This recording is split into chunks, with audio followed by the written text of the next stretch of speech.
Alors, bienvenue à toutes et à tous pour cette conférence donc, organisée par la Société historique du 5e, la montagne Sainte-Geneviève et ses abords. Donc, notre intervenante aujourd'hui, que nous sommes ravis d'accueillir, est Françoise Gatouya. Vous la connaissez certainement, car elle nous a déjà proposé d'autres interventions, d'autres conférences, et surtout elle nous a accompagnés lors d'une merveilleuse journée que nous avons passée à Chartres, à la découverte des vitraux de la cathédrale et des églises Saint-Pierre. Donc voilà, Françoise est ingénieure de recherche au centre André Chastel, et elle est une très grande spécialiste des vitraux, dont elle a fait tout un répertoire, enfin je pense, voilà, vous allez en parler.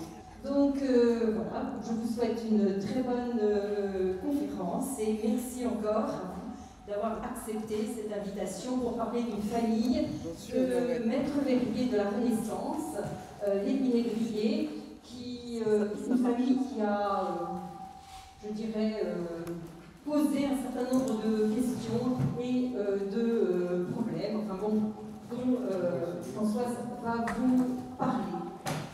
Voilà, bonne conférence. J'essaye le micro d'abord. Ça marche comme ça. Bon, alors, je dois d'abord vous dire que c'est Madame la Présidente qui m'a proposé cette conférence l'année dernière. Et je lui demandais comment ça lui était venu, cette idée de Pinégrier, qui est quand même pas banale.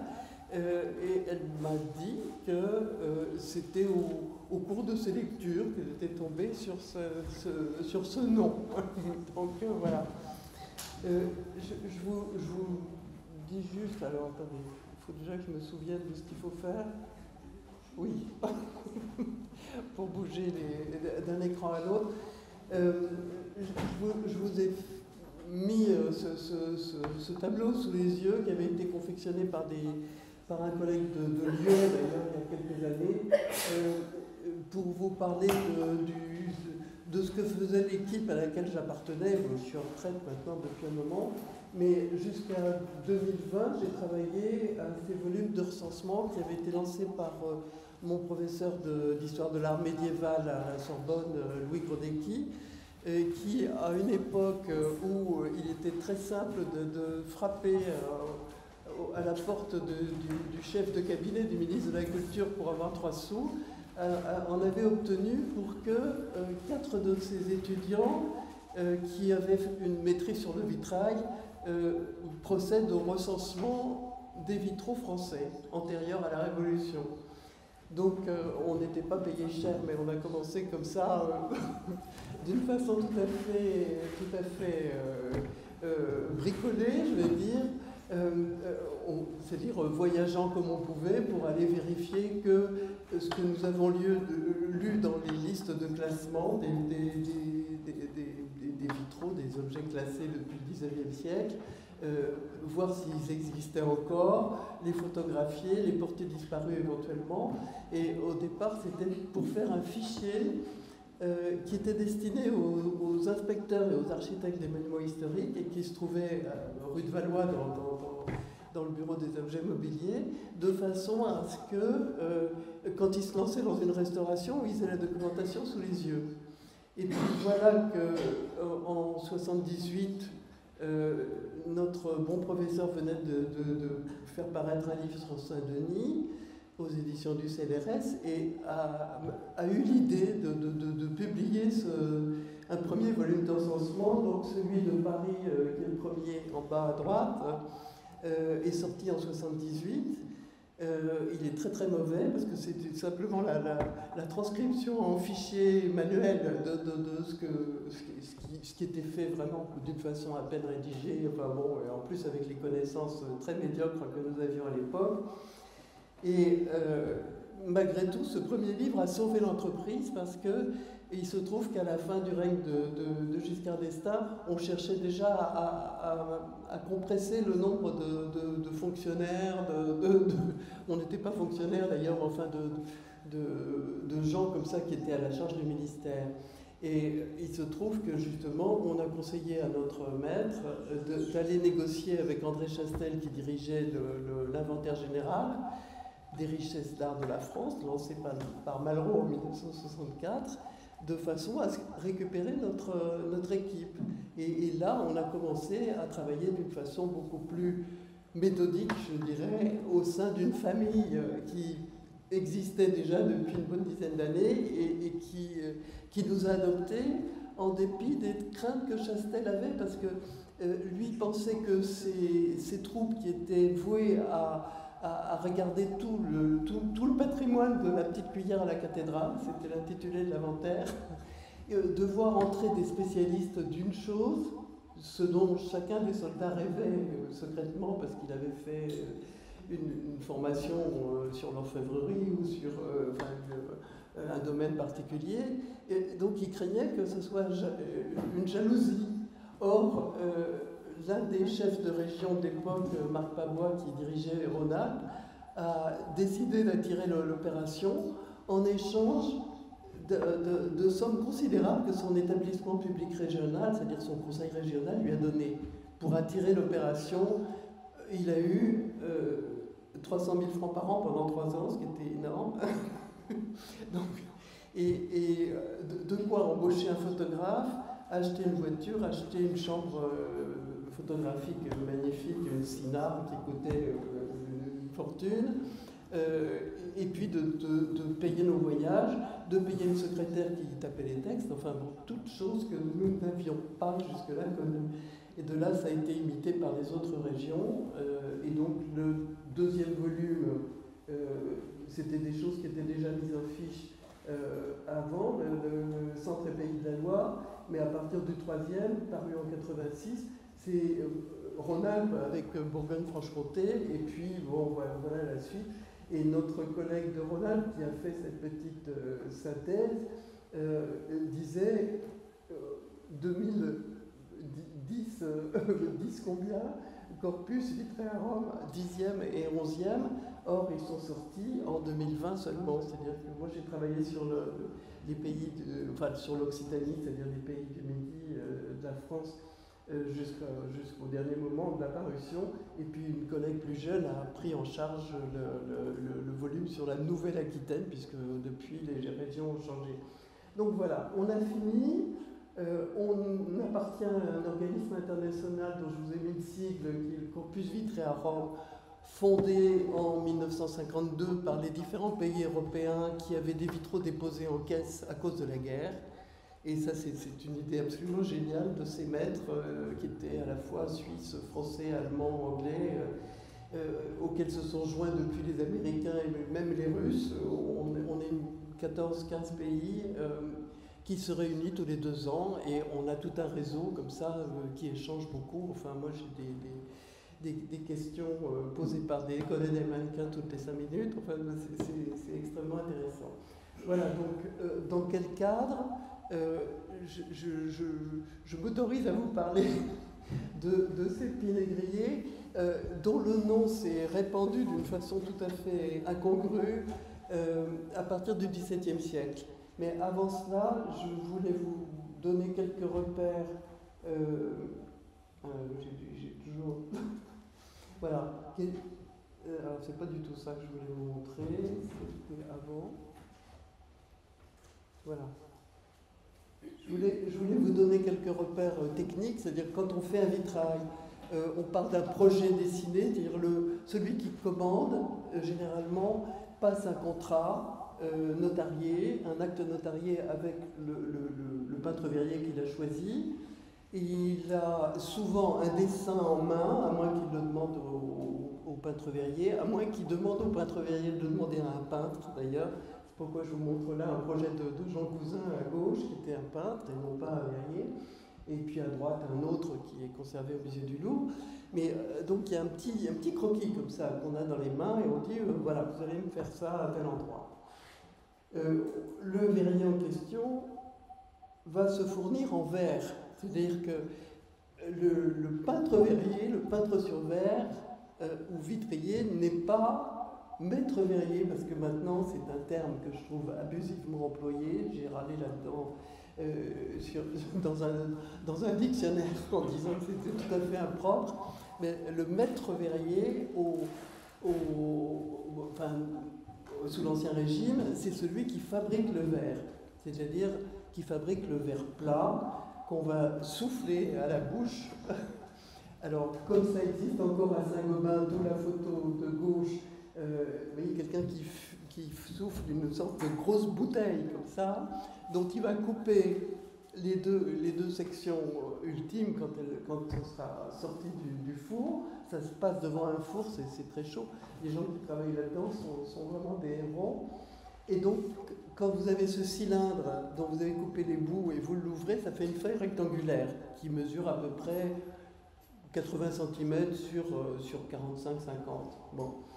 Il y a une autre méthode qui est pratiquée en même temps en Normandie, qui est le soufflage en cive ou en plateau, c'est-à-dire que la bulle qu'on va souffler n'est pas une saucisse comme on voit ici, mais un cercle, un disque, enfin une boule ronde dont on va ouvrir il y a un adjoint qui vient percer le bout de la bulle, et puis celui qui souffle va faire tourner sa canne comme ça, et à ce moment-là, ça s'ouvre et ça devient une plaque ronde. Et ces plaques rondes, quand nous avons la chance d'en avoir un morceau qui est employé en bordure, comme c'est le cas à droite, là, c'est d'une église de Réloir, on voit le bord.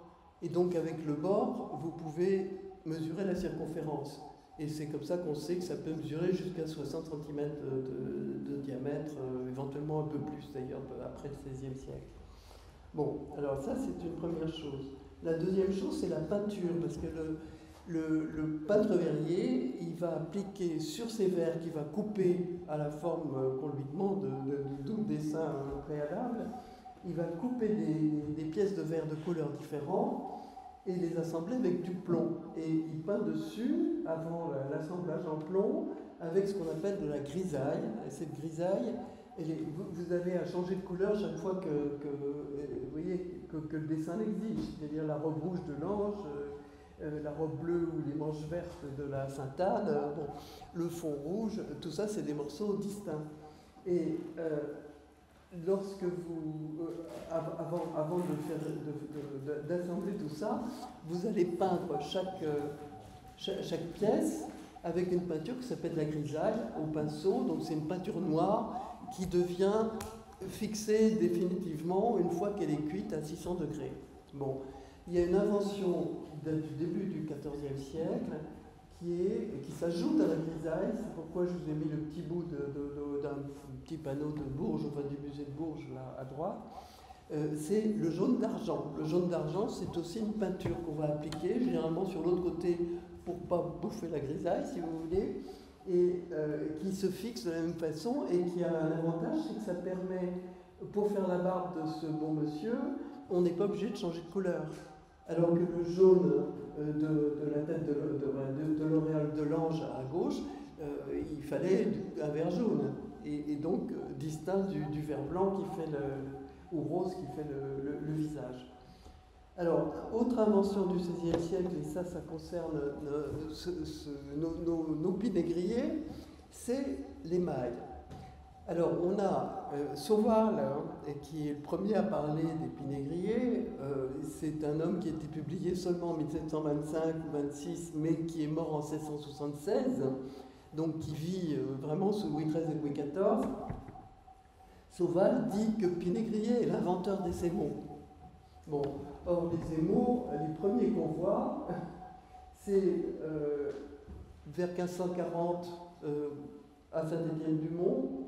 Là, j'ai retenu un bel exemple qui est à Brie-Contrebert en 1550, dans une verrière datée de 1550, d'autant que, alors, ça permet l'émail coloré, c'est une sorte de poudre de verre de couleur avec un médium qu'on va pouvoir utiliser comme la grisaille, avec la grisaille, et ça permet de ne pas couper, pareil, un plomb pour faire le casque de ce soldat. Vous avez une ligne noire, mais qui est à la grisaille, l'émail, sur lequel d'ailleurs il y a des jolis enlevés pour faire des lumières, et puis en dessous, une grisaille combinée à tasse sanguine, c'est-à-dire une grisaille rousse, qui est aussi inventée au début du XVIe siècle. Mais je vous dis, première apparition de l'émail. Traditionnellement, sur le vitrail, on lit Montfort-l'Amaury 1543. C'est vrai, il y en a dans une verrière datée, mais à Saint-Étienne-du-Mont, il y en a dans la verrière de Saint-Étienne, qui est de Beaurain et posée à Pâques 1542, donc c'est un petit peu avant, vraisemblablement. À droite, Saint-Étienne-du-Mont au Charnier, vous avez de l'émail partout, parce que dans une verrière qui est faite pour être tout près de l'œil, on a multiplié ça et c'est devenu ce qu'on a appelé la mort du vitrail, parce que peu à peu, quand le vitrail passe de mode, on ne sait plus faire de verre de couleur. On n'en fabrique plus à partir des années 1630. Donc ceux qui en veulent, comme les chanoines de la cathédrale d'Auch, par exemple, en 1639, ils écrivent à des maîtres verriers parisiens en disant, voilà, on voudrait faire des vitraux comme ceux qu'on a dans le chœur, dans la nef. Et celui qui répond, Pierre de Ribauger, dit, écoutez, plus personne ne veut s'amuser à faire du verre de couleur. Comme il n'y en a plus d'usage. Donc il répond, non, mais je peux vous faire du verre blanc, et il annonce des prix extraordinaires. Alors voilà pour ces repères techniques que je voulais vous montrer. Et puis, voilà les gens qui commencent à parler de Pinet-Grillet à toutes les sauces. L'un est philippien, après Sauval. Un autre est Pierre Levieille, dont je vous ai mis la couverture là à droite. Pierre Levieille, il était vitrier, pas peintre sur verre d'ailleurs, il était maître vitrier, habitant ici sur la paroisse, et c'était le vitrier régulier de Saint-Étienne-du-Mont. Donc il parle beaucoup de Saint-Étienne-du-Mont, et il attribue des tas de choses à... il reprend Sauval d'ailleurs très exactement, et il attribue des tas de choses au Pinet-Grillet, en particulier, on en reparlera, les vitres du Charnier. Son livre est publié après sa mort par feu Monsieur Levieille. Il est mort en 1772 et il est publié par l'Académie des sciences en 1774, c'est-à-dire 2 ans après. Mais c'est vraiment un manuel sur lequel repose vraiment beaucoup de ce qui est raconté sur le vitrail au XIXe siècle et dans les périodes suivantes. Alors la gloire des Pinet-Grillet est consacrée aussi par l'auteur d'une histoire de Touraine qui s'appelle Chalmel, paru en 1841, Émeric David en 1853, Doublet de Bois-Thibault dans la revue archéologique de 1854, Léon Palustre à la fin du XIXe siècle, Olivier Merceau aussi en 1895. Alors, moi j'ai beaucoup de livres sur le vitrail depuis 50 ans que ça m'occupe, mais vraiment en les ouvrant, je trouve des Pinet-Grillet partout. Je n'ai pas regardé tout cela avant de travailler pour cette conférence, mais il y a des choses absolument, il y a des mentions absolument innombrables. Alors la gloire des Pinet-Grillet, qui remonte à Sauval, donc qui vivait sous Louis XIV, vient de ce qu'il a raconté des vitraux de Saint-Hilaire de Chartres. Saint-Hilaire, ça existait jusqu'à 1802, à côté de Saint-Pierre de Chartres. L'église a été démolie peu après, et voilà que l'on a remployé des vitraux de Saint-Hilaire de Chartres qui étaient attribués au bon Pinet-Grillet, entre guillemets, à savoir Robert, un mythique Robert, qui, selon Levieille, les aurait fait entre 1927 et 1527 et 1530, et en particulier le pressoir mystique. Alors voilà à quoi ressemble le pressoir mystique, qui avait été sauvé dans le triforium, remployé pour boucher les trous du triforium de Saint-Pierre de Chartres à côté, et c'est des panneaux qu'on voit maintenant exposés au Centre international du vitrail de Chartres, dans l'exposition permanente qu'on a constituée en 2010. Alors, voilà à quoi ça ressemble en détail. c'est bien joli, mais c'est pas génial du tout, et on comprend mal comment la gloire d'un illustre pinaigrier peut sortir de là. C'est du vitrail banal de 1530-1540, voilà. Et ce que vous voyez là, c'est les apôtres qui déversent la moisson de la cueillette de la vigne qui a été entretenue, fondée par les patriarches, plantée par les patriarches, récoltée par les prophètes, traitée par les apôtres ensuite, afin de donner le vin de l'Eucharistie qui sort du corps du Christ. Alors, on verra tout à l'heure comment ça a été traité à Saint-Étienne-du-Mont, mais Sauval dit qu'il y en avait dans 5 ou 6 églises de Paris, dont Saint-Victor, qui n'existe plus, bien sûr, et que tous venaient de cet illustre Viriat de Chartres, qui était une chose absolument fabuleuse. Alors, c'est basé, cette légende, ce mythique Robert Pinaigrier, sur quelqu'un qui aurait œuvré donc à Saint-Hilaire de Chartres, mais qui serait mort en 1550 à Tours, qui aurait eu... il y a d'ailleurs une ville et une rue en centre-ville à Tours, qui s'appelle rue Pinaigrier. Je voulais la capter sur un plan, là, mais j'ai pas réussi, c'était trop léger pour l'exposer. Et il aurait eu lui-même 4 fils qui ont continué le métier, Robert II, Nicolas, Jean et Louis. Bon. Et longue est la liste de ce qu'on porte à son crédit, entre autres des choses tout à fait improbables, comme la Sainte-Chapelle des Bourbons à Champigny-sur-Veude, où il y a toute la généalogie des Bourbons qui est représentée en bas, jusqu'à Saint-Louis dans l'Axe, avec une histoire de Saint-Louis dont je vous mets un petit exemple là, avec Blanche de Castille qui tient son fils par la main. On est en 1550 et il n'y a pas de raison que ce soit de Robert Pinaigrier. Voilà, alors à Saint-Étienne-du-Mont, la parabole des Conviés, qui est en fait de 1568, et il n'y a aucune raison, attribuée à Robert Pinaigrier par Olivier Merson dans un livre très, très sérieux de 1895. À Saint-Méry, l'histoire de Saint-Joseph, dont nous savons maintenant qu'elle est de Nicolas Morin, c'est-à-dire l'auteur de la vie de Saint-Étienne dont je vous parlais avec de l'émail dans Saint-Étienne-du-Mont, attribué par le Larousse du XXe siècle, parce que ça c'est formidable, moi j'ai le Larousse du XXe siècle en 6 volumes chez moi, vous avez une colonne entière sur les Pinaigriers, avec des attributions de toutes sortes, dans l'édition de 1932. Vous voyez comment les choses se... ça je vous l'ai déjà montré. Alors, attribution hautement fantaisiste, c'est la verrière de la sagesse de Salomon à Saint-Gervais, qui est une des choses les plus luxueuses des années 1530 à Paris, dont nous savons tout, d'abord parce qu'elle est datée, et ça date ici sur la colonne, j'aurais pu vous la montrer mieux sur la précédente.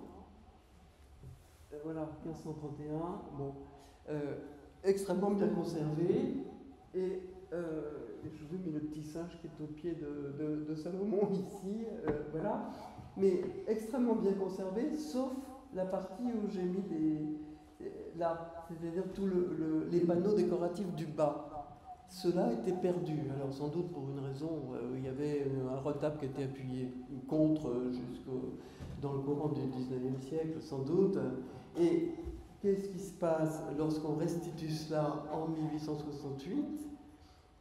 Eh bien, on a mis, Joseph Félon, qui a fait le travail, a mis peint par Robert Pinaigrier, 1531. Donc, tout le monde y croit, puisque c'est marqué. Oui. Or, c'est du Jean Chastelin, de même que la chapelle axiale de Saint-Gervais.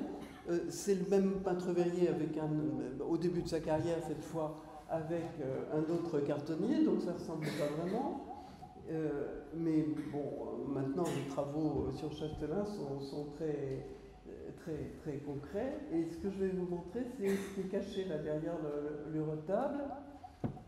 C'est restauré en 1845 avec cette inscription en l'an 1845 sous la direction du comte de Rambuteau, pair de France, préfet du département de la Seine. Les anciens vitraux de cette chapelle par R. Pinégrier, là, bon, ont été restaurés dans la partie de droite. C'est complété de cette façon. Alors voilà une gloire consacrée pour les choses les plus variées.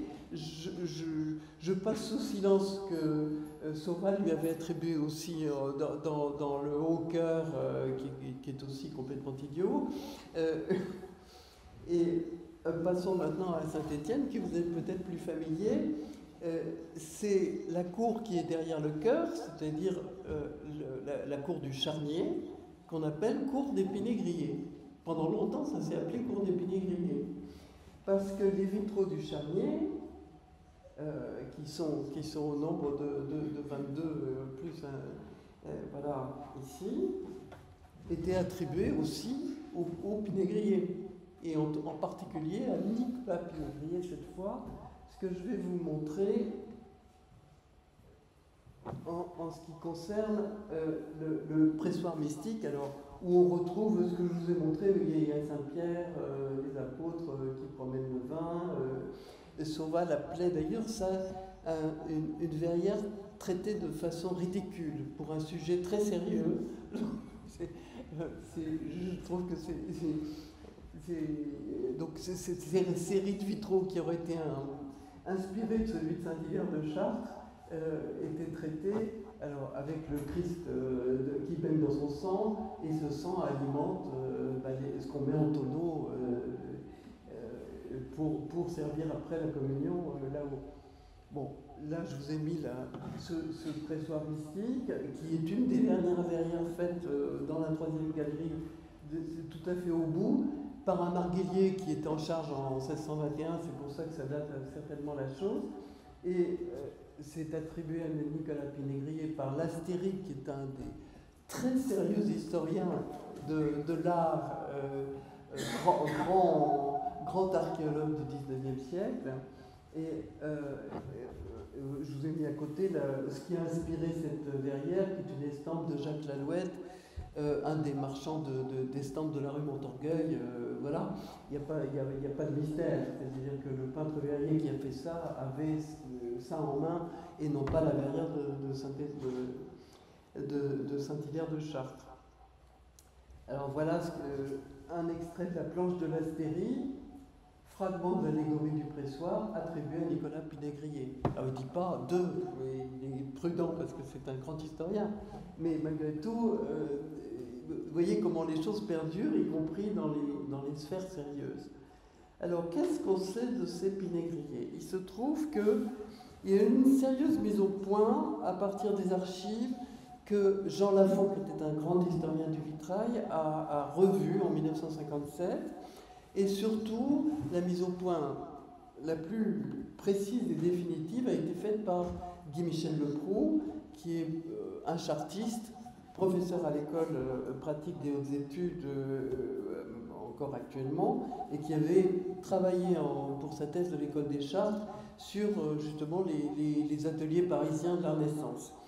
Et il a publié un premier article en 1985 que vous pouvez trouver en ligne dans les fondations Pio, enfin publications de l'école des Chartres. En 1988, sa thèse a été publiée, il y a aussi un chapitre consacré au Pinégrier. En 1993, on a travaillé ensemble sur le vitraux parisien de la Renaissance avec la verrière de Salomon qu'on a eu entre les mains, entre autres. Voilà. Donc il y a des textes dans différents catalogues et différentes publications de ce noble savant, et qui a découvert des textes supplémentaires et qui a eu la bonne idée de les confronter avec les œuvres conservées, ce qui paraît une évidence, mais enfin bon, c'est très important.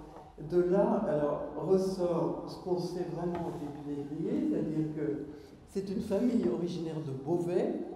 Le père Thibaut Pinégrier est attesté à Beauvais de 1534 à 1562. Alors il a pu vivre plus longtemps, certainement, mais enfin il y a des textes conservés dans les archives de Beauvais.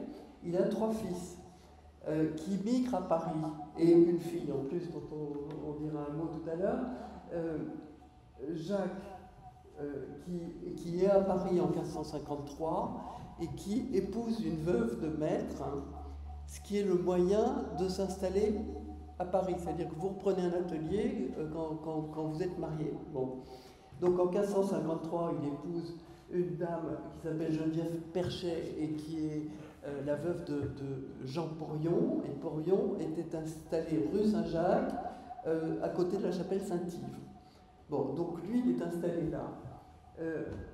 On ne lui connaît pas de descendance. Il y a un de ses frères qui s'appelle Pierre, qui, lui, est mort en 1584, qui était installé... Ah oui, alors ce qu'on sait aussi de Jacques Ier, c'est qu'il était juré du métier en 1571, et on a des textes qui prouvent son entretien des verrières de Saint-Séverin, puisqu'il habitait à côté, dans les années 1580.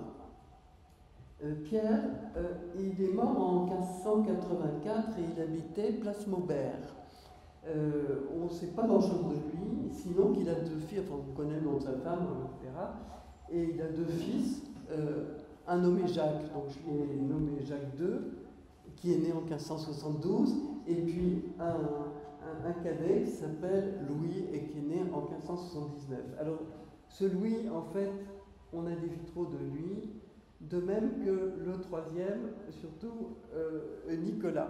Le 3e fils de Thibaut de Beauvais, c'est Nicolas qui, lui, se marie à Beauvais en 1559 et qui arrive en 1566 ici avec sa femme et 3 enfants, dont un Nicolas qui est peut-être celui-ci dont je n'ai trouvé que un acte de décès en 1623, mais sur lequel on ne sait rien, il n'y a aucun autre texte. En tout cas, il est mort à l'adresse de son père, et l'acte de décès dit que c'est Nicolas Pinégrier, fils de Nicolas Pinégrier, dont on a pris le corps rue Saint-Germain-l'Auxerrois, là où habitait Nicolas, et longtemps après la mort de son père, du reste, et c'est dans les obits, les registres paroissiaux de Saint-Germain-l'Auxerrois. On va reparler de ça juste après, c'est-à-dire que tous ces registres paroissiaux ont brûlé en 1871, peut-être le savez-vous. C'est un des effets de la Commune, c'est-à-dire qu'il y a eu l'incendie d'hôtel de ville qui ont brûlé tout ça. Alors donc, je disais, 2 fils de Pierre, on ne connaît aucun travail de Jacques Ier, aucun de Pierre. Par contre, Nicolas, on va en parler longuement. Jacques, on ne connaît pas son travail, mais on va en reparler. Louis, voilà. Et puis Nicolas, il a non seulement ce Nicolas II là, mais il a aussi, quand il arrive à Paris avec sa femme et 3 enfants, avec sa femme Nicole Hersan, il a 5 autres enfants, 4 filles et un fils, Jean. Donc ça fait 8 au total pour ceux dont on connaît l'existence. Et Jean, on sait qu'il est né en 1573, parce que ceux dont on connaît l'âge de naissance, c'est parce qu'ils sont formés comme apprentis, et dans le contrat d'apprentissage, on dit un tel âgé de 13 ans. Or, Jean, Jacques et Louis seront tous les 3 apprentis de Nicolas. Et avec 3 contrats d'apprentissage qui nous renseignent sur leur date de naissance. Et puis enfin, il y en a un de la 3e génération qui s'appelle Robert, et dont on parlera, mais puisque Robert, c'est le nom mythique qui est passé dans les archives, ça mérite qu'on en parle. Alors voilà, une chose, vous lirez peut-être pas très facilement tout cela, mais c'est... avec les actes notariés, les actes du minutier central et les insinuations au Châtelet, les registres paroissiaux qui ont brûlé à l'hôtel de ville en 1870, 71, avait été recopié. Oui, j'espère que c'est pas moi. Oui, parce que c'est ma sonnerie. Bon. Alors, donc, les registres paroissiaux avaient été copiés par Léon de Laborde avant de brûler.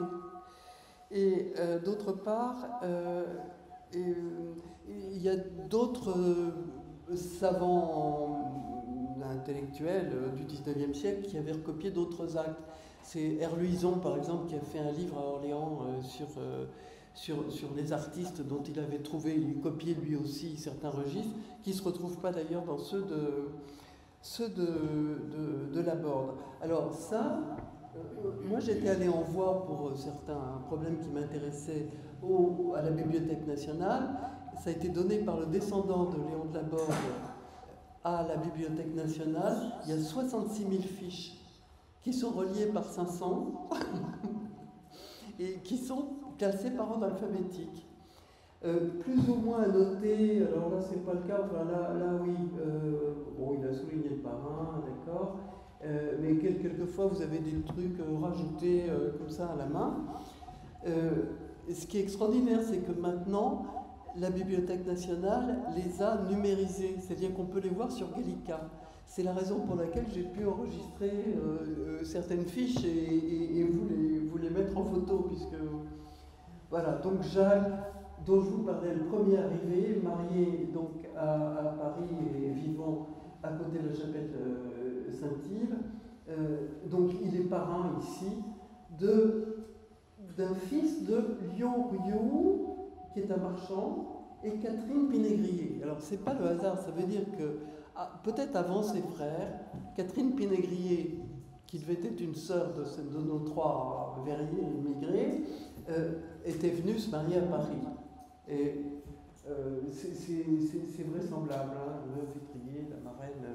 Alors, ça nous renseigne souvent sur les adresses, ça dépend. C'est un Eustache qui ne met pas les adresses, mais certaines églises sont plus précises et nous disent un tel qui vit sur telle paroisse ou à telle adresse. On va le voir comme ça. Alors voilà mon fameux Nicolas, qui est le héros en 1567, mars, nouveau style rajouté à la main. Marie, fille de Nicolas Pinégrier, vitrier, et Nicolas Arsan, c'est bien le nom de sa femme qui est depuis 1559 à Beauvais, demeurant rue Trousse-Vache, sur la paroisse Saint-Jacques de la Boucherie, vous voyez.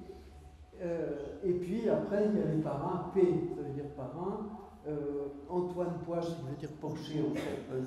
C'est transcrit tel qu'ils l'ont lu, c'est-à-dire, bon, c'est pas toujours exact, mais Antoine Porcher, c'est un des grands vitriers du roi, voilà, aussi vitrier, Marie Machin, Marin Le Bavasseur, qui est aussi un vitrier, de Paris-État d'ailleurs, voilà, et Marie, fille de Lion-Rioux, c'est-à-dire le fameux Lion-Rioux qu'on a vu précédemment, dont la femme s'appelait Catherine Pinégrier. Vous voyez, donc on voit on peut reconstituer le petit monde de ces gens qui fréquentent, etc. Alors Nicolas, il se trouve qu'en 1581, il se marie pour la deuxième fois, c'est-à-dire que sa femme est morte, avec cette Marie Gallois ou du Gallois de la paroisse Saint-Martial. Et ce qui est intéressant, c'est qu'il habite déjà paroisse Saint-Germain-l'Auxerrois. C'est-à-dire que Nicolas, dans tous les actes que j'ai trouvés, il habite sur la paroisse Saint-Jacques de la Boucherie, à 2 adresses différentes d'ailleurs, successivement. Et puis, en 1581, il est, au moment de son deuxième mariage, dans la rue Saint-Germain-l'Auxerrois, où il finira sa vie en décembre 1606. Donc vous voyez, il va rester 40 ans à Paris, mais il s'installe dans cet atelier qui va être mythique. Alors, ça n'est que sa deuxième femme, mais il y en aura une troisième et une quatrième. On a les noms.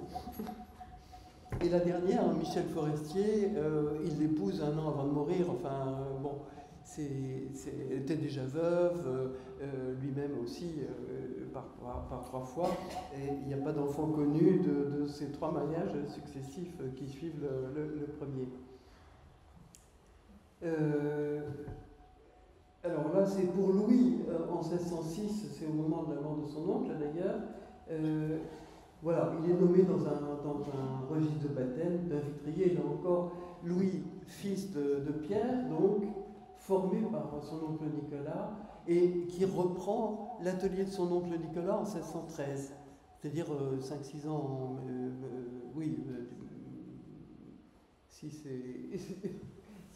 7 ans après sa mort, il va être à la même adresse. Voilà, et Louis Pinégrier, maître vitrier, tous de cette paroisse, ce qui veut dire qu'il habite sur la paroisse Saint-Sauveur à l'époque.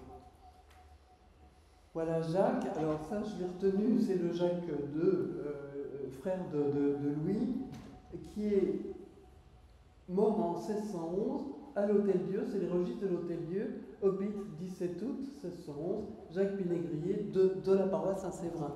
Donc ça veut dire qu'après son père et son oncle Jacques, il a dû reprendre un atelier dans ce coin-là. Et enfin Robert, alors Robert qui est le fils de Jean, donc petit-fils de Nicolas, qui lui se marie là, vous voyez, là c'est les fiançailles. Jean-Raphaël Dieu, le 10 juin 1627, a été fiancé Robert Pinégrier, maître vitrier, rue des Fontaines. Alors on est là sur la paroisse Saint-Nicolas-des-Champs, et Geneviève Guise-Leroy, assistée de, etc. Bon. Et mariage le 3e jour de juillet. Donc on se fiance, on se marie 15 jours après, et tout ça est marqué dans les registres.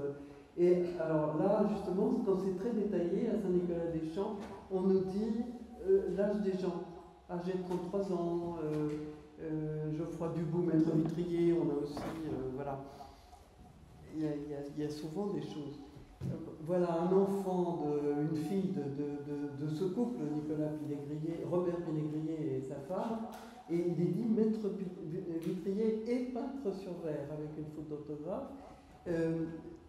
C'est Nicolas Pinégrier qui, le premier, s'intitule maître vitrier et peintre sur verre. Parce que la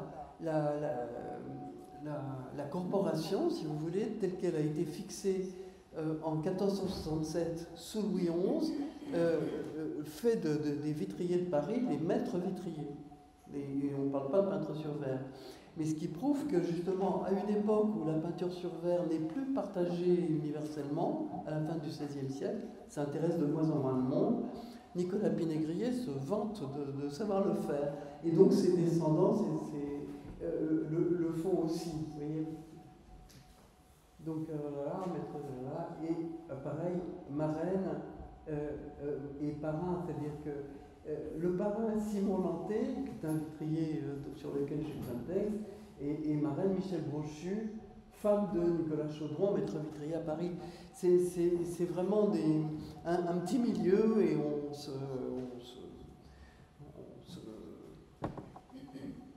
enfin, on en a la preuve à travers ces choses-là. Alors là, je vous ai mis une flèche là, parce que justement, ce Robert Pinégrier, il meurt à 28 ans. Comme on sait par son acte de naissance qu'il est né en 1603, voilà. En janvier 1632, au baptême de sa fille Marguerite, il est mort.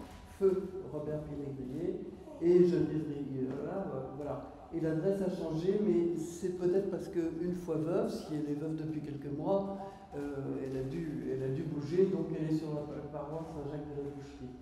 Et là encore, Jean Mahot, vitrier sur lequel on a des quantités de textes, et Marguerite Godard, femme de Antoine Soulignac, aussi maître vitrier. Et je vous ai mis ici 1631. Antoine Soulignac, 1631, c'est une signature qui se trouve dans les vitraux qu'il venait de faire à Saint-Eustache.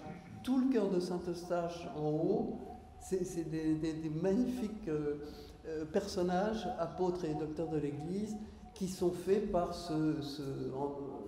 Antoine Soulignac, qui est un des grands maîtres qu'on appellera à Sens pour refaire une verrière en 1646. Enfin, fait partie des bons de la profession.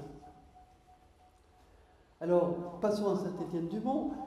Là, je vous ai mis le plan pour vous montrer ce qu'on peut attribuer à travers ces marchés, enfin, ce qu'on connaît de Nicolas Pinégrier à travers les marchés qui lui ont été adressés en 86, 85, 88.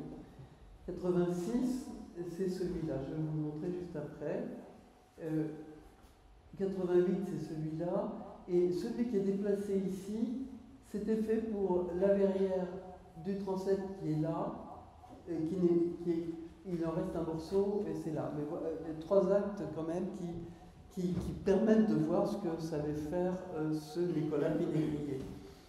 Donc voilà la verrière du charcutier, maître charcutier Olivier Bouchinet, qui est représenté ici avec Saint-Nicolas, sa femme qui s'appelait Agnès, représentée là avec Sainte-Agnès, vous voyez un petit agneau à ses pieds ici, et puis ses parents qui sont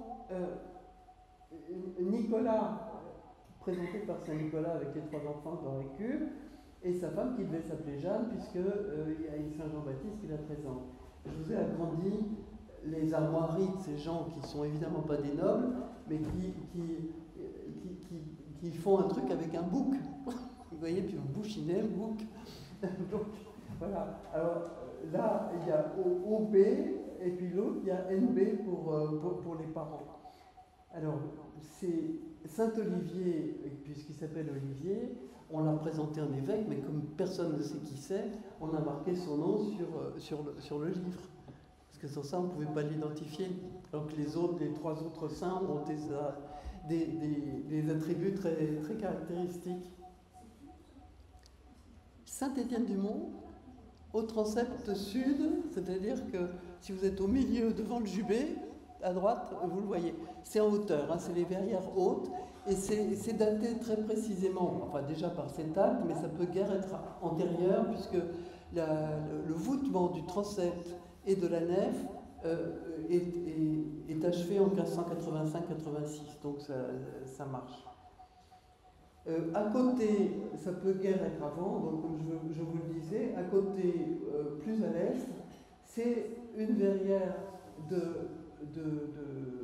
pareil de Pinégrier. Là, on n'a pas l'acte, mais c'est évident que le carton a été dessiné par Antoine Caron, qui, comme par hasard, était un familier des Pinégrier à Beauvais, lui-même originaire de Beauvais et faisant des cartons de vitraux. Alors là, le tableau est au musée de Beauvais, il serait de 1590, donc un peu plus tardif, mais il est vraisemblable qu'il a servi de cartonnier à son petit camarade de Beauvais. Ça, c'est le marché avec le marchand Guillaume Alain, qui lui, alors, dans l'acte, le vitrail est déplacé dans la nef à gauche, et il a donc quitté sa place primitive au transept sud. Et l'acte est intéressant parce que il spécifie que d'abord il veut être livré en 4 mois, et d'autre part qu'on utilisera né variéture la gravure de Marc-Antoine Raimondi. Et alors effectivement, quand on voit ce qui reste de ce vitrail et puis la gravure, ça colle tout à fait. C'est-à-dire que Nicolas Pinégrier a été extrêmement respectueux de ce qu'on lui demandait.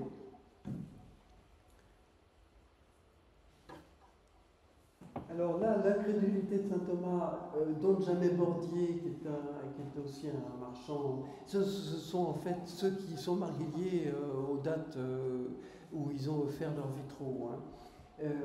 Donc c'est un petit peu plus loin dans la nef, côté sud, et l'incrédulité de saint Thomas, il y a une tête là qui est manifestement un portrait. Alors est-ce le portrait du donateur ? Parce que les donateurs ne sont pas représentés, c'est tout à fait possible. Mais voilà donc une des verrières qui subsiste. Et puis, dans l'acte de Jamais Bordier, il est question justement de la verrière d'avant. On dit que le donateur, elle sera posée comme celle qu'on vient de faire pour Jean Lebeau, juste dans la travée précédente. Donc là voilà, cette verrière de la travée précédente, c'est les pèlerins d'Emmaüs. Tous ces sujets sont la vie glorieuse du Christ, c'est-à-dire la vie après la résurrection. Et c'est une suite qui reprend quelque chose qui était déjà illustré au XVIe siècle dans le Haut-Cœur. Et enfin, les Saintes Fables au tombeau, qui est la première verrière de la nef avant celle que je vous ai montrée, c'est évident par la qualité que c'est le même verrier, donc ça peut lui être attribué aussi. Et sa date est vraisemblablement 1587, puisqu'on a le jalon 1586, 1588, c'est entre les deux. Dans la monographie de Saint-Étienne-du-Mont, j'avais envisagé que ce qui subsiste du fin XVIe justement en face, cette Vierge des Litanies et puis un couronnement de la Vierge en très très mauvais état du côté nord, pouvait être de lui, mais en revoyant ça, je ne l'affirmerai pas d'une façon aussi ferme. Alors en revanche, la dernière travée sud vers la Rose, on peut dire qu'on est beaucoup plus tard.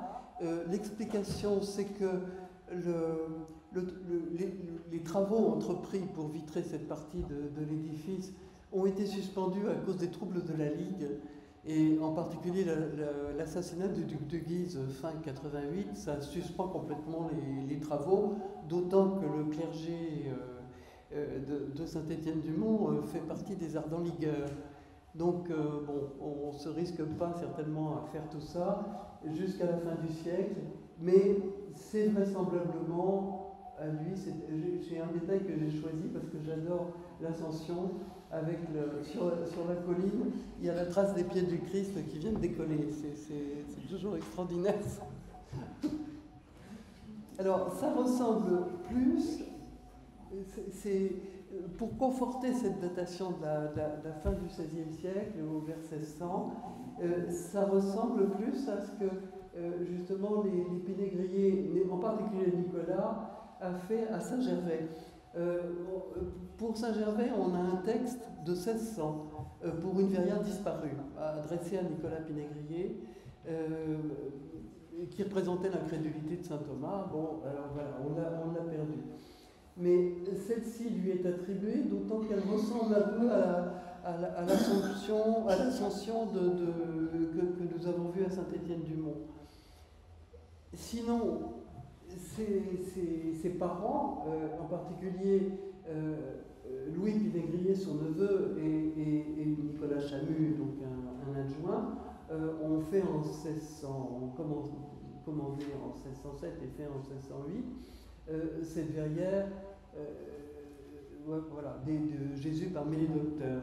Mais Nicolas lui-même, l'année de sa mort, donc juste avant l'autre verrière, a pu faire cette verrière, et une des théories de Guy-Michel Leproux dont j'ai parlé, là, qui est un peu l'inventeur de la dynastie, de ce qu'on sait de la dynastie maintenant, a suggéré que ça pouvait être un autoportrait de Nicolas. Et il est là-haut, là, perché, là. Donc c'est Jésus qui lave les pieds des apôtres. Le problème avec ces verrières de Saint-Gervais, c'est qu'elles sont extrêmement restaurées au XIXe siècle et en 1920, et qu'on marche un peu sur des œufs quand on les examine d'une façon critique. Alors sinon, pour Saint-Gervais, il se trouve que Nicolas Pénégrier avait signé un marché en 1583 pour un marchand qui s'appelait Louis Michel et qui disposait d'une chapelle dans la nef. Et ça pourrait en être un vestige. Et donc du coup, une œuvre précoce avant celle de Saint-Étienne-du-Mont. Donc Saint-Nicolas et une Sainte Catherine, pardon, ici. Je vous dis au passage, d'ailleurs, j'avais trouvé que, comme elle est vêtue d'hermine, pendant la Révolution, on a payé un vitrier qui s'appelle Pierre Foyer pour dissimuler les hermines de façon à ce que ce ne soit pas cassé. Parce que les révolutionnaires cassaient les armoiries, qui rappelaient la royauté, et puis les hermines, ça fait partie justement du répertoire aristocratique, donc c'est drôle. Donc il a maquillé, il a été payé pour maquiller ça en 1793. Alors, ça nous emmène à... Ah oui, alors, et si j'avais une chose encore à vous dire. Oui, donc, Saint-Méry. Dans la chapelle axiale de l'église Saint-Méry, il y a un certain nombre d'ovales qui ont été remontés. Alors, ils ne sont plus dans leur jus initial, mais ils sont attribués à Nicolas Pinégrier. Et quand on regarde la silhouette de cette Sainte-Catherine et cette Sibylle, ça peut marcher. Ça serait dans ce cas-là les premières œuvres qu'on connaît de lui en 1570. Enfin, ça peut fonctionner comme ça. Et c'est intéressant parce que jamais Nicolas Pinégrier n'emploie l'émail autrement que très très ponctuellement, ce qui est le cas dans ces panneaux-là. Alors on a perdu bien des choses, bien sûr. Par exemple, en 1615, c'est pour vous parler de l'association qui se fait justement, l'association familiale qui se fait entre Nicolas et ses neveux ou son gendre Toussaint Leblond. En 1615, donc après la mort de Nicolas Pinégrier, il y a un marché des marguilliers de Saint-Leu-Saint-Gilles, donc pour faire 13 formes de vitres adressées à Louis Pinégrier, Toussaint Leblond, qui est le gendre de Nicolas Pinégrier, donc un neveu de Nicolas, son gendre, et puis un autre verrier qui s'appelle Nicolas Riou. Et en 1616, Jean Pinégrier, donc fils de Nicolas, et Toussaint Leblond, donc son beau-frère, s'associent pour un marché de verrières commandé pour Jouy-en-Telle, c'est-à-dire Jouy-sous-Telle actuellement, dans l'Oise. C'est-à-dire que, comme il y a peu de verriers qui continuent à travailler dans les provinces, mais il y en a encore à Paris, quelques-uns, on s'adresse à eux quand on veut quelque chose en province. Vous voyez? Donc c'est pour vous parler d'exportation. Alors ce n'était pas toujours le cas, parce que voilà un exemple beaucoup plus précoce d'exportation. Vous vous rendez compte? Très loin de chez nous, à Bayonne. Jean Chastelain, donc l'auteur de La Verrière de Salomon, que je vous ai montré tout à l'heure à Saint-Gervais, a eu un marché la même année pour un riche marchand de Bayonne, qui est représenté avec sa femme là, et donc c'est Verrière de la canonéenne de Bayonne, qui est très typique quand on regarde d'ailleurs les traits, voilà. Donc l'exportation, ça existe, et même quand c'est très loin. Parce que Paris-Bayonne, c'est pas tout près, mais on a des exemples au XVe siècle, par exemple, de tout ce qui est commandé à Strasbourg vers 1480 et qui va jusqu'à Vienne, en Autriche. Vous voyez, puisque on reconnaît des talents très très particuliers au verrier de Strasbourg, Peter Hemmel et ses confrères, et ils exportent dans toute l'Allemagne de l'Est, en plus de la Lorraine. Alors, il se trouve que pour Nicolas, il y a un point qui m'avait intéressé, c'est que dans l'église de Groslay, donc de 95, enfin Val d'Oise, je suppose, ah bah oui, c'est marqué, vers 1575, parce qu'il y a une verrière voisine qui est datée, il y a une verrière qui m'avait intéressé et qui est attribuable à Nicolas Pinégrier. Alors, ce qui a servi à le reconnaître, c'est que, vous voyez, Guy-Michel Leproux, quand il travaillait à la commission du Vieux Paris, avait lancé une jeune femme, Françoise Lagarde, pour dessiner les damas qui sont utilisés dans les verrières. Donc quand on avait une verrière en main, elle a pu relever les damas donc à l'échelle, et de là, d'un endroit à l'autre, on a pu coincer des pochoirs qui appartenaient nécessairement au même atelier. Donc à partir de là, on a pu en dire que justement ça marchait avec ce qui est représenté là. Donc arbre de GC, et puis tous les prophètes au-dessus. Et puis il se trouve qu'en visitant Sully-sur-Loire, j'avais repéré une chose intéressante, c'est qu'il y a un arbre de GC où GC ressemble comme deux gouttes d'eau à celui qui est à Groslay, que j'avais vu un petit peu avant, et que d'autre part, il y avait une particularité qui m'avait frappé à Groslay, c'était cette manière de peindre à l'émail. Vous voyez, là, le fond du verre est bleu, et c'est du bleu dans la masse. Là, par contre, la harpe, elle est peinte sur verre blanc, de façon à ce que l'émail ménage les bains et les cordes les cordes de la harpe. Or, j'ai retrouvé la même chose, techniquement, à Sully-sur-Loire. Or, à Sully, il y a toute une littérature parce qu'il se trouve qu'il y a un texte qui a été publié sur les vitraux de Saint-Titier, et en particulier, cette verrière a été attribuée à un certain Hercule Ruiz, qui était un vitrier d'Orléans, parce que le texte dit qu'il est là avec les marguilliers de l'église, qui lui commandent de compléter la verrière en bas avec des armoiries, etc. Sauf que, quand on réfléchit, si c'est bien Pinégrier, ce que je crois, c'est exporté de Paris, et Hercule Ruiz n'est que le correspondant local à qui on l'envoie pour qu'il la pose. Et puis, alors il la pose, et puis en plus il va compléter si on lui dit de faire des compléments. Alors ça, on a divers actes qui prouvent que ça se passait comme ça. Quand on exporte, on n'y va pas, on ne va pas en voyage avec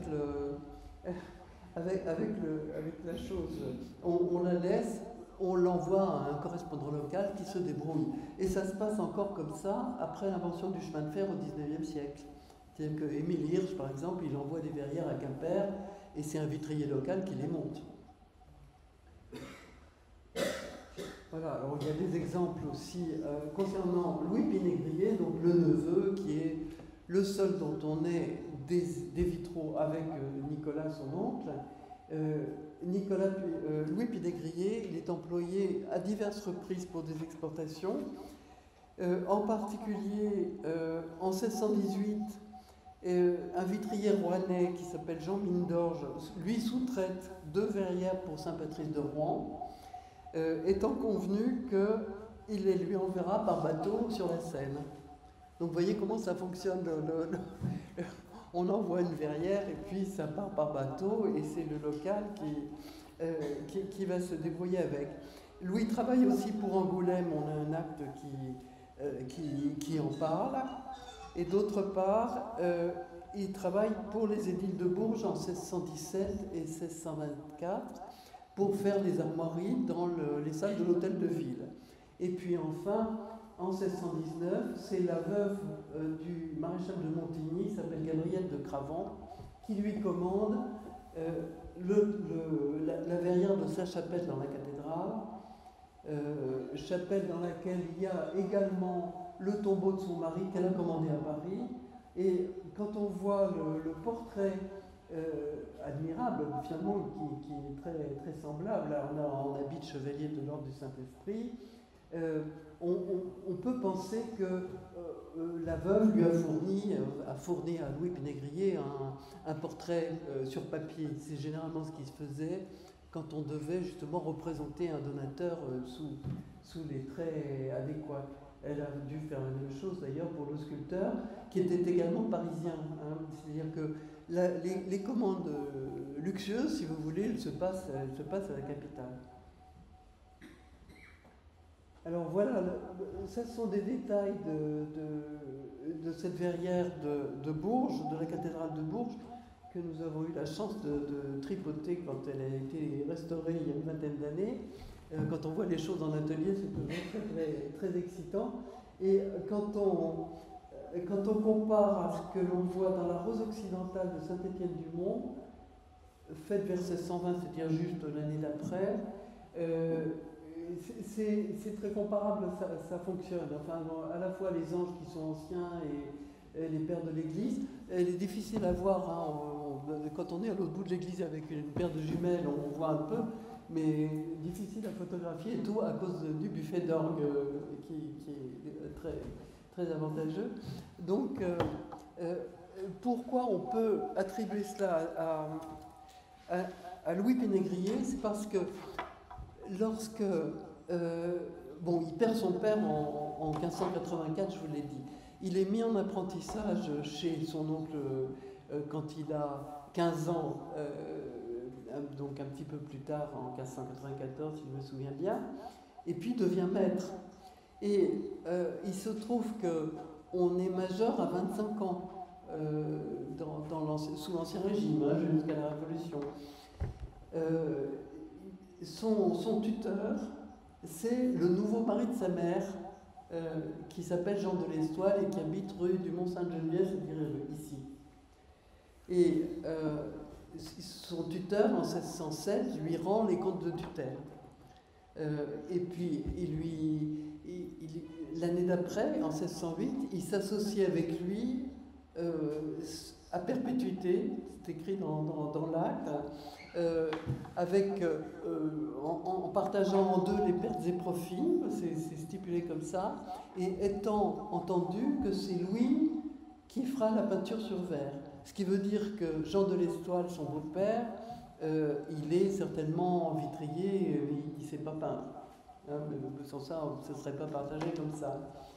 Mais c'est sans doute à cause de cette domiciliation, la rue du Mont-Sainte-Geneviève, que Jean, qui habite à l'époque dans l'enclos, en tout cas sur la paroisse Saint-Sauveur, le nom me reviendra, il n'habite pas le quartier et il a pu avoir ses marchés à cause de la domiciliation de l'association avec ce beau-père. Et on peut lui attribuer aussi, quand on voit la virtuosité des émaux, ce qui a été restauré. J'ai mis justement un détail vous voyez, je vous ai mis là, c'est un détail de ce panneau-là. Mais il y a une date quelque part là en bas qui dit que c'est restauré en 1622, enfin il y a la date. Donc c'est cette verrière de Nicolas Borin où apparaissent les premiers émaux en 1542, et qui est complétée, parce qu'elle a été très abîmée certainement, par, à mon sens, Louis Pénégrier, parce que tout ça, ça fonctionne assez bien avec ce qu'on connaît de lui à Saint-Gervais et ailleurs. Et là, pareil, c'est quelqu'un qui sait peindre, qui emploie des émaux à bon escient, c'est-à-dire qui n'en met pas partout, mais ponctuellement, et donc ça fonctionne. Alors c'est également Louis Pénégrier qui aurait fait, là je vous ai agrandi le plan de 1652 de Paris pour situer ce qu'était l'ancienne église Saint-Paul. Saint-Paul, je ne sais pas si vous connaissez l'hôtel de Sully, dans la rue Saint-Antoine. En face, maintenant, il y a le Monoprix. Et derrière le Monoprix, on aperçoit encore un petit bout du clocher de l'église Saint-Paul. Voilà.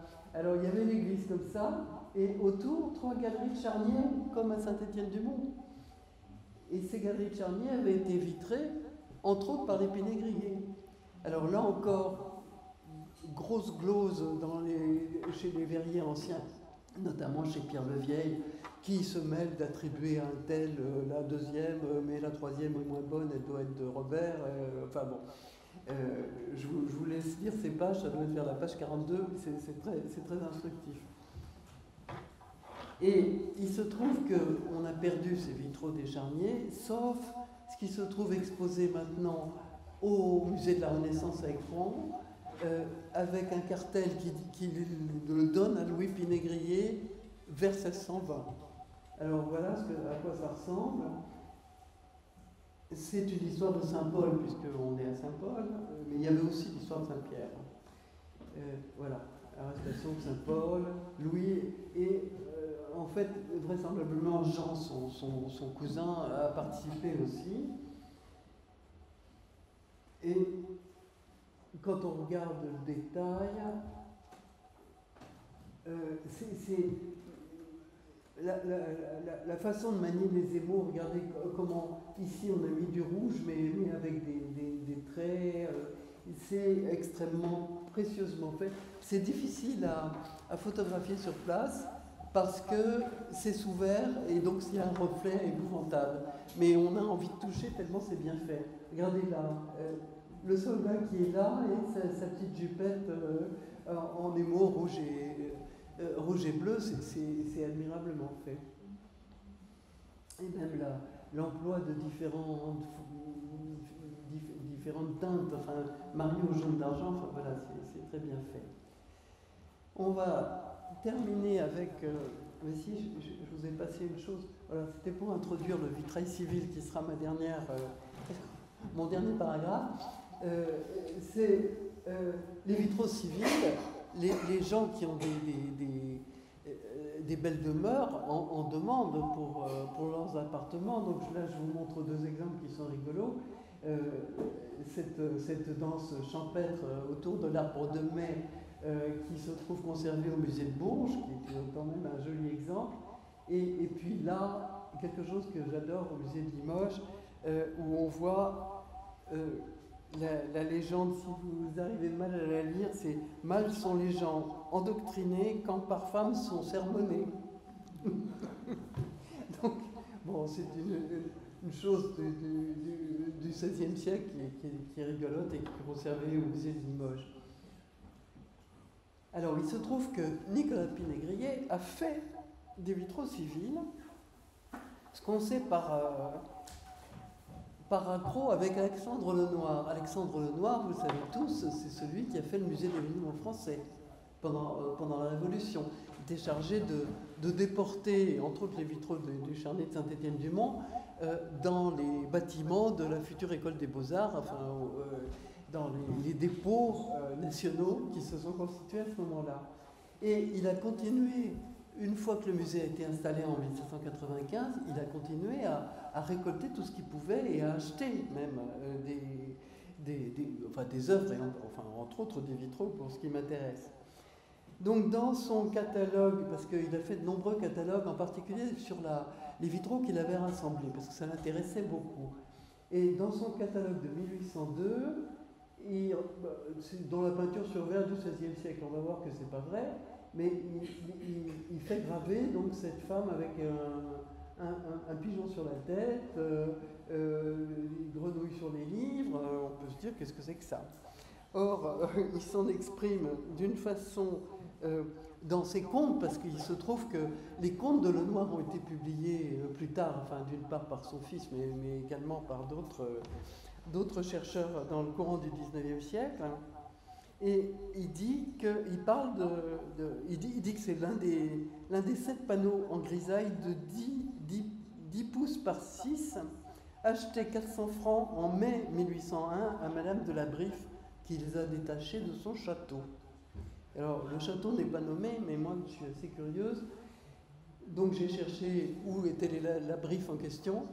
Et en fait, voilà, c'était le château à Gambais, le château de Neuville, qui est quand même, d'habitude, c'est pas à ça qu'on pense quand on pense à Gambais, on pense plutôt à Landru. Et donc, il y a ce somptueux château qui existe encore apparemment, donc on ne sait pas où étaient ces vitraux, mais j'avais trouvé que ce château était construit sous Henri III, et que donc Henri III, pour ses vitraux, qui datent de 1603, parce que là, je suis allé chercher dans les... Il y a une chose très intéressante au Louvre, dans la documentation des arts graphiques, c'est les albums Lenoir. Et les albums Lenoir sont les dessins qu'il a fait faire sur les œuvres d'art et qui ont servi à faire ces vilaines gravures qu'il a publiées.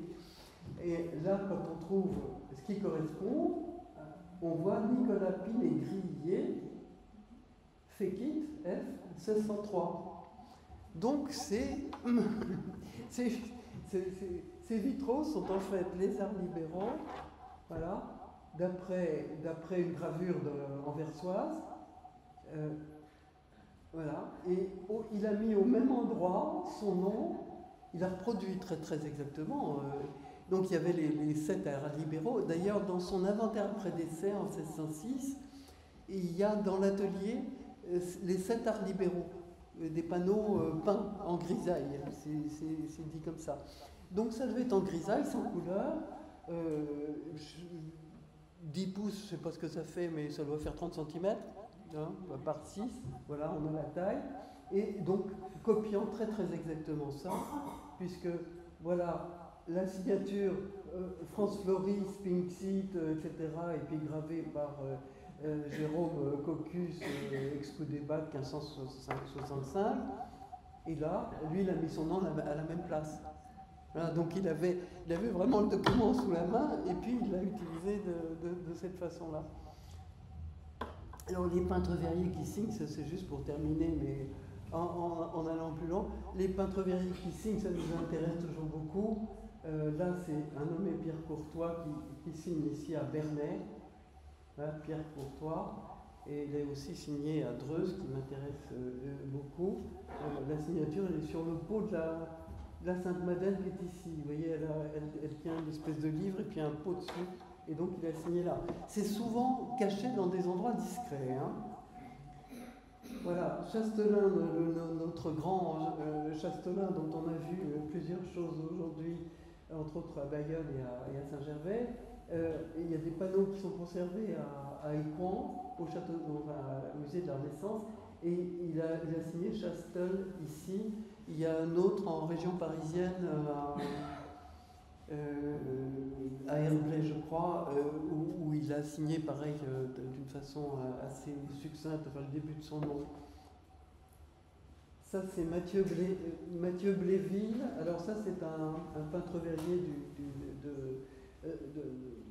pas de Châlons à Champagne, mais le nom ne viendra pas, mais au nord de Châlons, qui a signé là. Et c'est une bataille de Saint-Jacques. Saint-Jacques qui aide à buter les Arabes hors de France, la bataille de Clavigeau.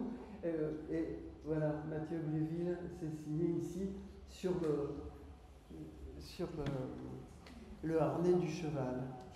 Et enfin, le fameux Engrand, le prince de Beauvais, qui a signé Angres ici, dans une verrière somptueuse, qui est l'arbre de Gessé de l'église Saint-Étienne de Beauvais, et sur laquelle je termine parce que c'est quelque chose que les trois frères Punégrier ont dû admirer avant de migrer à Paris.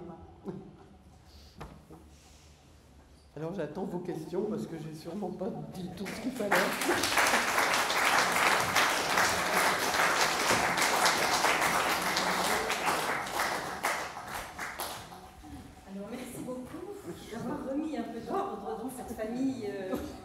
Pinégrier, bien compliqué.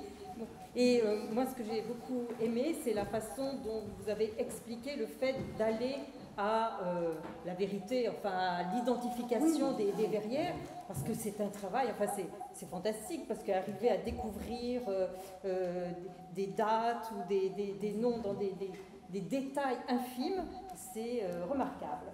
Donc voilà, si vous avez quelques questions à poser à Françoise.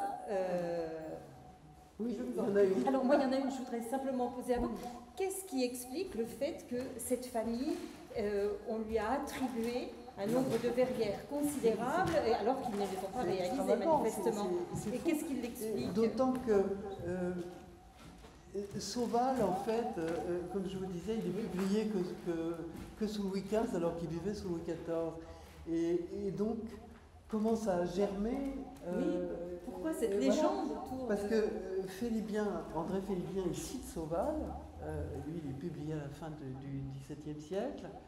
Le Vieil, alors lui, Le Vieil, c'est un homme très très intéressant parce que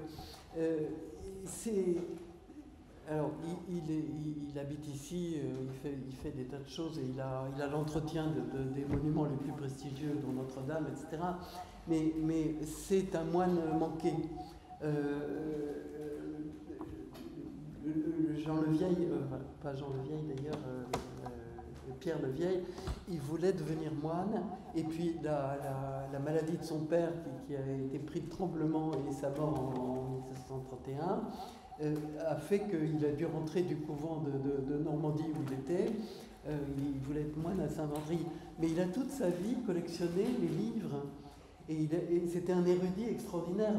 Son inventaire après décès, il y a la liste de ce qu'il a dans sa bibliothèque, c'est extraordinaire. C'est pas un artisan, hein, voilà. Mais donc, Le Vieil, il se sert aussi de tous ses livres et il les cite. Et je pense que c'est ça qui a fabriqué le mythe, oui, c'est curieux quand même. Oui, j'aimerais connaître la technique des émaux sur verre. Ah, alors. Si c'est possible.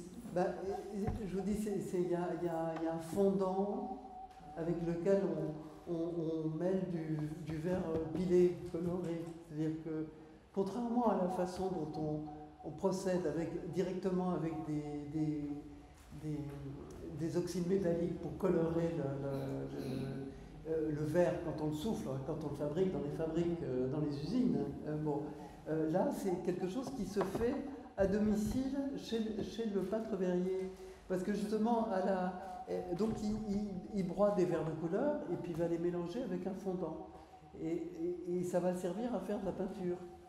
Et ça, là encore, l'inventaire après décès de Nicolas Pénégrier, 1606, est très intéressant parce qu'il y a le détail de ce qu'il a en réserve et qui lui sert. Et il y a entre autres ça, énuméré pour plusieurs couleurs. On dit qu'il y a du bleu, qu'il y a du violet, etc. Mais c'est bien la preuve que ça se fabrique là, dans l'atelier où on va fabriquer les vitraux, où on va réaliser les vitraux. Pardon ? Ça s'applique à chaud? Alors, ça s'applique à froid, mais il faut le cuire pour que ça reste. C'est exactement pareil que la grisaille et le jaune d'argent. Une fois que c'est cuit, ça ne bouge plus. Ça reste transparent. Et ça reste transparent. Oui, allez voir les vitraux du Charnier. Oui, enfin, c'est moins transparent qu'un verre coloré dans la masse, malgré tout, je trouve. C'est intéressant au Charnier parce qu'il y a le mélange des deux. Presque tous sont faits à l'émail, mais presque tous ont quelques parties de verre teinté dans la masse. Puisqu'on en fabrique encore, ça se termine en 1622, là, le vitrage du Charnier. Et c'est l'époque charnière où on en fabrique encore, mais où ça va disparaître.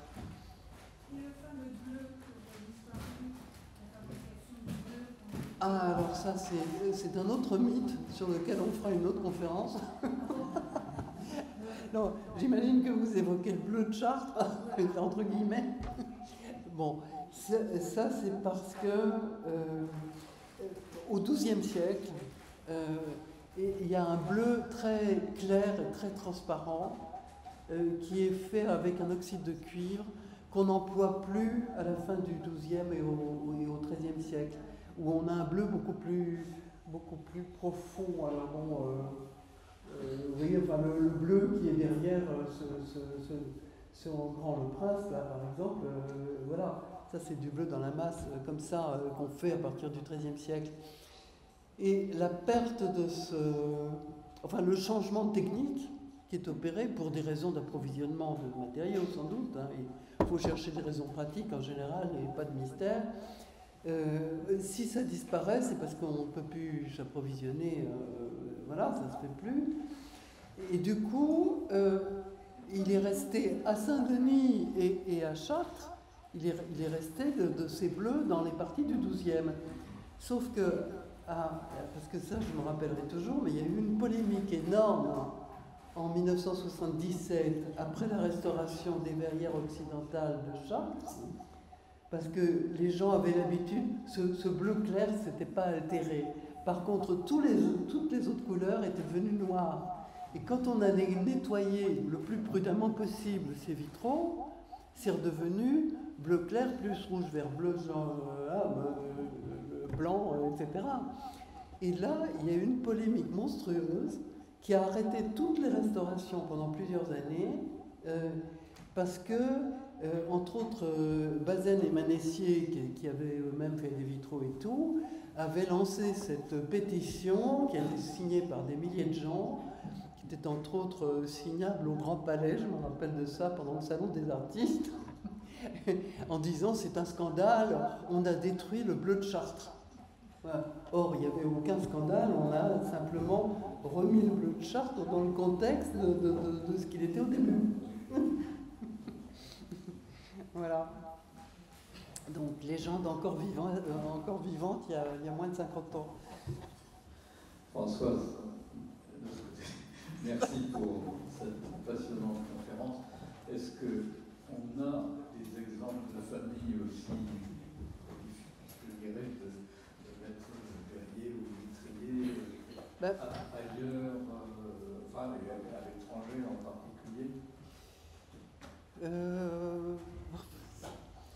C'est souvent un métier qu'on se transmet, donc mais pour la même époque, à part en Flandre que je connais mal, enfin dans les pays néerlandais, voilà, je suis pas sûr qu'on ait l'équivalent. Ici, il y a des familles aussi qui sont très cohérentes. Je regardais aujourd'hui, justement en repassant un petit peu ce que j'avais de Levieille, enfin le Levieille que j'ai chez moi, car j'ai l'édition de 1674. Je retombais sur un nom du XVIIIe siècle, en fait, que lui cite en disant c'était le meilleur, etc. Et j'ai regardé si je l'avais noté dans le dictionnaire des vitriers du XVIIIe siècle parisien que je fais. Et je l'avais. Mais c'est vrai que c'est souvent des dynasties qui se repassent les outils, etc. Enfin, bon, on fera un jour, on fera une conférence sur les dynasties parisiennes, si ça vous intéresse.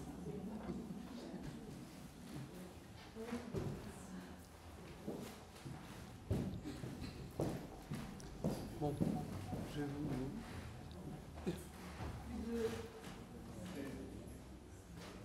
Une question. Moi, j'avais une question sur l'emplacement des ateliers. En fait, je suis conseiller de quartier sur le quartier Saint-Victor. Oui. Et il me semble qu'il y a une école de Feuillantine. Oui. Des, Absolument. des spécialistes divers. Oui. Et c'est le lycée Lucas de Neuhoux que nous avons visité récemment avec Monsieur Devez. donc j'ai aussi des formations de cours du soir chez eux. Oui. Longtemps. Oui. Je crois que j'ai même un diplôme, genre CAP de je sais pas quoi. Mais ce qui m'intéresse, c'est plutôt l'implantation des ateliers verriers donc dans le 5e essentiellement. Peut-être pas pour recréer ces ateliers, mais c'était des espaces qui n'ont peut-être pas été complètement démolis. Il reste peut-être des structures existantes. C'était ça ma question. Ben, je vous propose de rechercher et puis de vous le dire après coup si vous me laissez un... Parce que là... Vous pouvez passer par madame... Peut-être une question oui. fabuleuse sur l'activité... c'est presque industriel, hein, le travail. Oui, enfin, oui. On ne peut pas dire la même chose des structures de l'Ancien Régime, parce que, voilà, et même d'ailleurs du 19e et du 19e à nos jours, parce que il y a à 3 pas de chez moi, par exemple, un atelier de verrier que j'ai découvert comme ça par hasard, parce que moi je ne connais pas tous les noms des jeunes, hein, je connais les vieux qui se sont généralement d'ailleurs installés en province, parce que comme ils ont beaucoup de travail, il leur faut des grands espaces, et donc même ceux qui étaient en ville, dans les grandes villes, enfin comme à Paris, à Dijon ou au Mans, pour ne citer que, ou à Chartres, comme ça, ils se sont installés dans la campagne pour avoir des grands espaces qui leur coûtent pas cher. Et donc à Paris. Ce qui vous intéresse, c'est ce qui se passe actuellement ou dans le passé lointain, parce que Les traces de ces installations. je vais le noter, puis j'y penserai. J'ai peur qu'il en reste peu.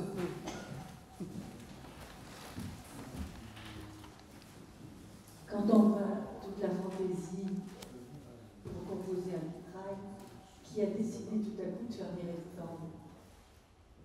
Des rectangles. Je ne sais pas si j'en peux comprendre. Vous parlez de cette structure? Ah non, mais ça c'est la compartimentation obligatoire, parce que si vous avez un panneau de plus de 80 cm de côté, ou 70 même généralement, ça ne tient pas. Il y a une articulation, il y a une armature, absolument. Il y a une armature de fer, plus d'ailleurs des petites tringles que vous voyez là sous la tête de notre engrand. Il y a le fer qui passe, c'est-à-dire que la tête était dans un panneau autre que le corps.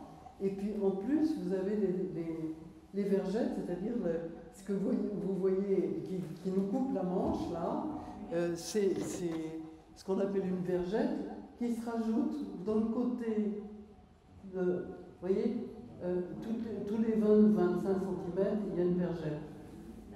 Pour maintenir tout ça, que ça résiste au vent, parce que c'est ça le problème, c'est que vous êtes à la place de quelque chose qui fait figure de mur. Hein, il s'agit de voilà. Et à quelle époque ils se sont décidés à faire ça? Oh ben, dès le départ, c'est-à-dire que les vitraux les plus anciens sont toujours en module limité. Les plus extraordinairement grands sont justement ces vitraux de la façade de Chartres dont je vous parlais. Parce qu'ils ont 1,10 m de côté, ce qui est une folie. Enfin, c'est pas normal qu'ils aient tenu jusque-là. D'ailleurs, quand on les a restaurés à partir de 1975, c'est parce qu'ils faisaient des ventres, c'est-à-dire que le plomb se déformait et il risquait de tomber. Voilà, donc là il s'agit bien de ramarrer. Mais actuellement, à cause du plomb, il y a des problèmes de gestion. Alors, nous avons réussi à faire entendre raison aux autorités.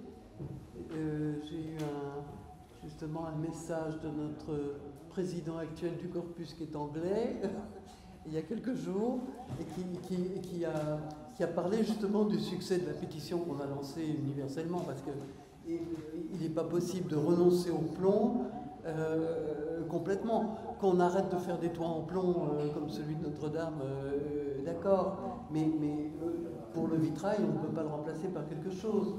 Alors, si la création actuelle, contemporaine, on verra ce qu'ils feront à Notre-Dame de Paris, puisque ça a l'air d'être entériné, veut des choses sans plomb, qui se débrouillent. Mais en tout cas, les anciens, on ne va pas les remplacer par quelque chose qui n'existe pas. Donc, c'est tout à fait impossible. D'autre part, les gens qui travaillent dans les ateliers sont soumis à se faire tester contre le saturnisme depuis 1985 ou 86. Mais exactement, voilà, il y a des contrôles sanguins très réguliers. Et voilà. Alors maintenant, on se prémunit de tous les côtés. On est dans un monde de fous. Donc écoutez, merci beaucoup. Merci à vous.